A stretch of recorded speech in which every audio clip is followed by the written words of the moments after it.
Ang kulay ng pain natin, puti at yellow green.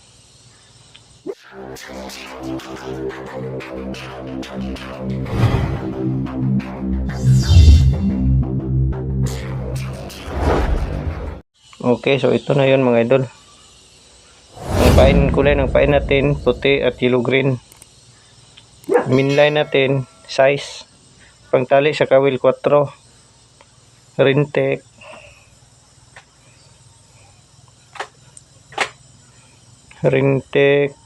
Hilo.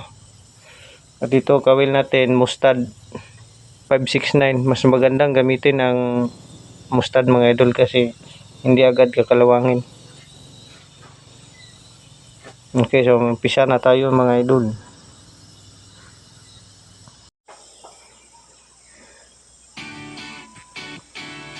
Tingnan nyo maigi mga idol paano ko magtali sa kawil mga idol.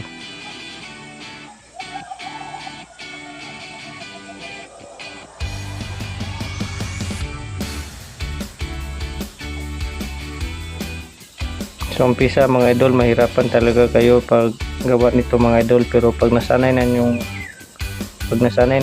kamay nyo nito ay madali nyo lang itong gawin.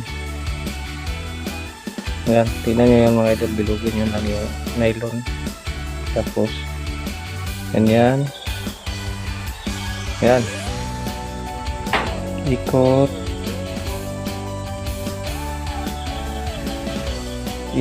pababa mga idol.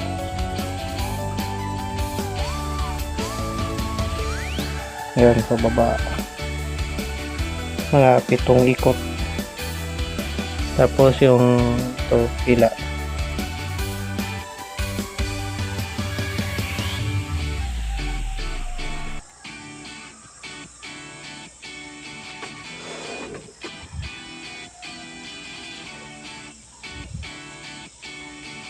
yan, ganyan lang mga idol.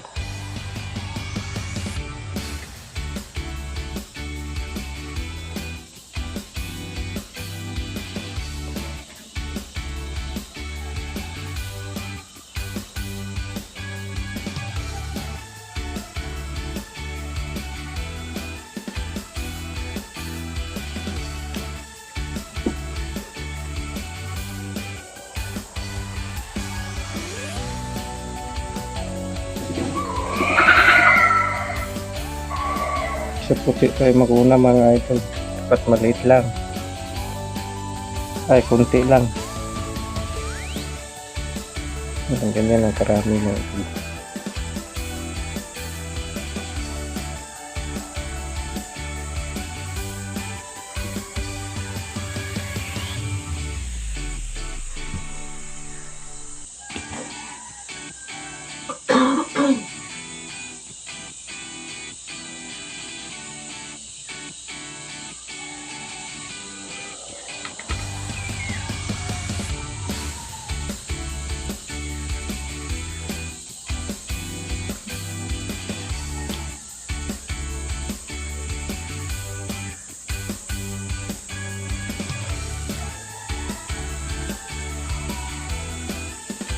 Dalawang piraso o 3 piraso rintik mga idol.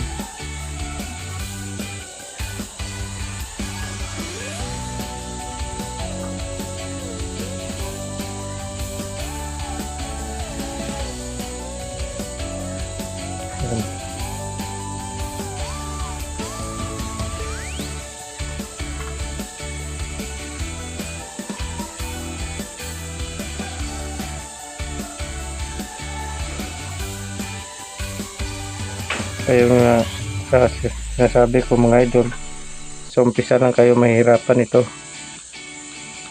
pero pag nasana na yung kamay nyo, madali na itong gawin nyo.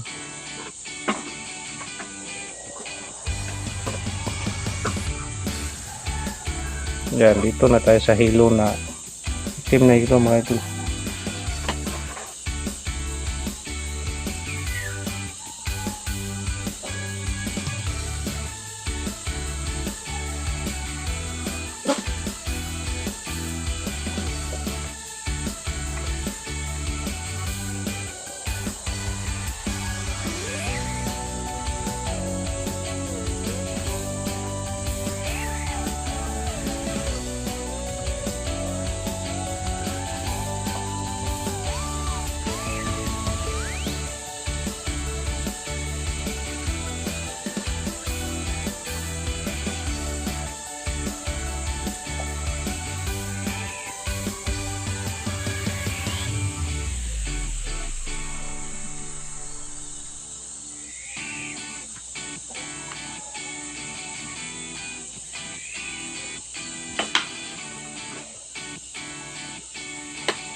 Yan mga idol.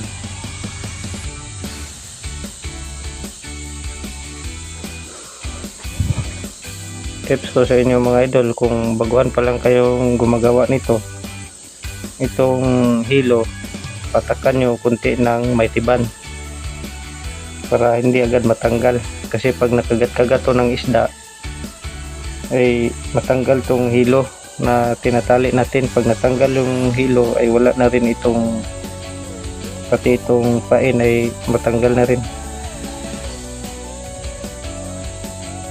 Pero kung sanay na kayo sa paggawa, pwede na rin hindi, kasi madali nyo lang man yung gagawin.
Okay mga idol, tapos na nating naitali ang ating mga pain sa kawil. Tig 5 piraso lang ang may pain mga idol. 5 piraso na yellow green, 5 piraso na puti, at 5 piraso na walang pain. Pwedeng dipain ito mga idol, ito yung sa pinakailalim, pwedeng dipain to, pwede ring wala. Pwede rin painan nyo to ng maliliit na isda tulad ng dilis. Kaya na bahala kung anong ipain nyo dyan sa pinakailalim. So ngayon mga idol, itatali na natin ito sa mainline.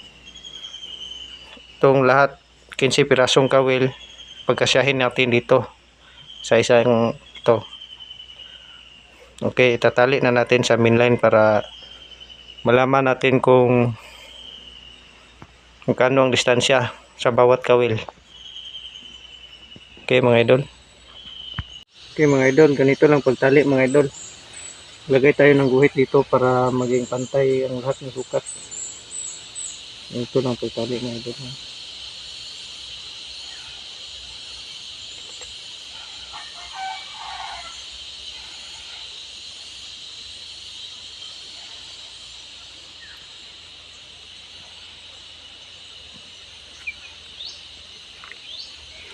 Ito yung kawil na walang pain mga idol. Ito yung sa bandang pinakailalim.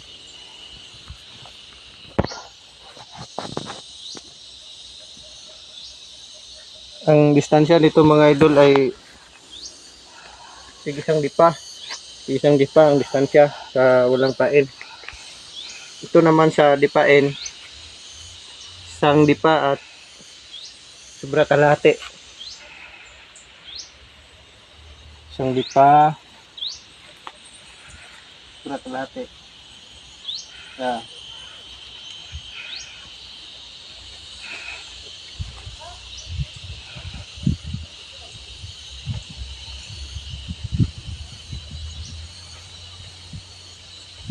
Tingnan mo pagtali mga idol.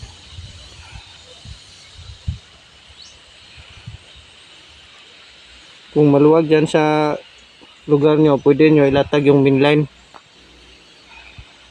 Pero kung medyo sikip-sikip yung bahay nyo, pwede rin naman yung lipahin nyo na lang. Kasi alam nyo naman kung hindi pa yung distansya.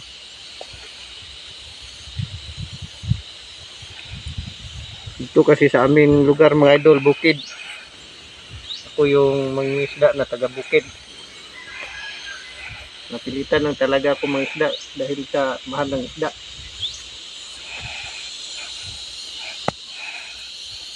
Alternate lang ang paglalagay ng pain mga idol, puti, yellow green, puti, yellow green. Yan lang.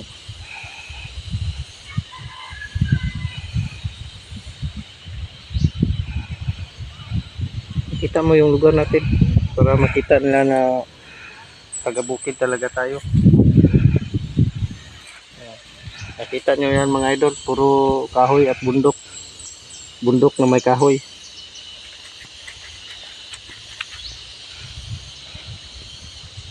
Okay mga idol, tapos na natin nailagay sa ito. Kung napansin nyo ito mga idol, may clip. Ito hindi ko pa ito nalagyan. Ito may clip. Ito yung sa pinaka ibabaw. Kasi dito natin isasabit yung ating pangdugtong. At ito naman yung ating pamigat sa pinakilalim. Ito ganito kalaki, 12 mm. Tapos ito naman 10 mm. Ito yung pangtapon natin sa kabila kung sakali mang may dumawi.